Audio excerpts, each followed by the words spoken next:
Every time that a new Mario Kart comes out, one of the things I'm looking forward to most is the new Bowser's Castle track and/or a remake for one. Today, I will be listing my top 10 picks for the best castles that the King Koopa himself owns and races on.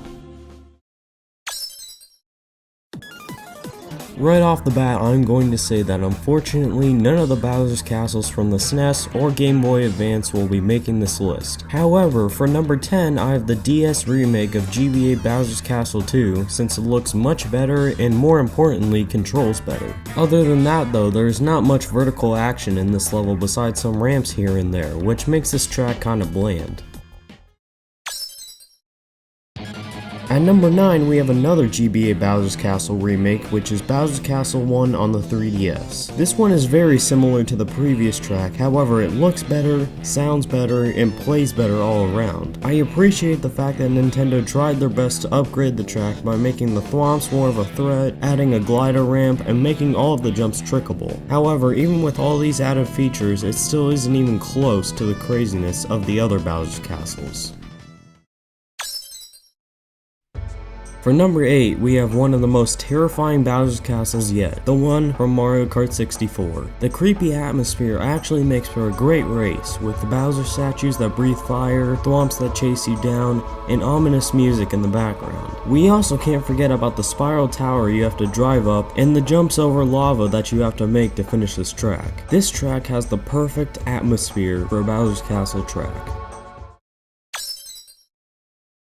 With number 7, we find ourselves back with another GBA remake, this one being the Wii's remake of Bowser's Castle 3. This one is quite weird, having a bluish-white color scheme as opposed to the usual dark color scheme. The new trick system for Mario Kart Wii definitely benefited this track a lot, making the multiple jumps throughout the track more satisfying. I also love the fact that all of the turns are super sharp, adding more challenge to the course. And don't forget the infamous shortcut this track has as well. And with that, we have finally made it out of the GBA remakes, thank God.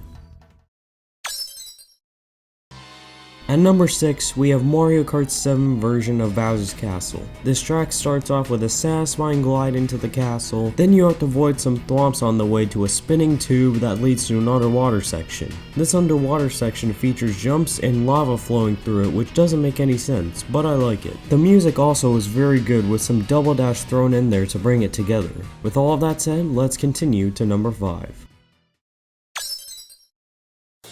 Back in the day, I thought Bowser's Castle for Mario Kart DS was one of the coolest tracks ever with its unique design. It starts off the same as any other Bowser's Castle, with entering the castle and avoiding thwomps. Then this track goes crazy with a U-turn leading to a spinning platform with fire bars. After that, you have to balance on a rotating bar and hope that no one has any items to throw at you, can bump you off, or use a shock because you will have to take the long way around after falling off. Shortly after that part, you have to drive on levitating platforms that move from side to side.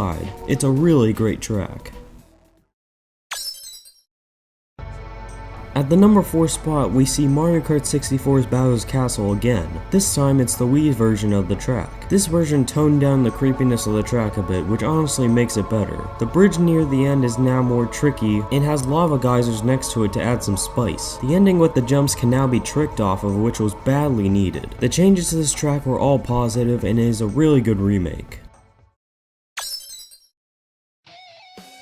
For number 3, I have Mario Kart 8's version of Bowser's Castle. This one is insane in my opinion. It starts off with some Bowser statues that shoot lasers at you, which is a throwback to the final level in Super Mario Bros. 3. Moving on, the track starts to twist and turn while you have to avoid fire bars and wrecking balls. Shortly after, the game presents a giant Bowser statue that punches the track and makes it bumpy so you can trick off it. But we aren't done yet because there is a glider ramp that sends you soaring over lava geysers and sends you to a hill where you have to avoid boulders on the way to the finish line. I love the music and the experience of this track.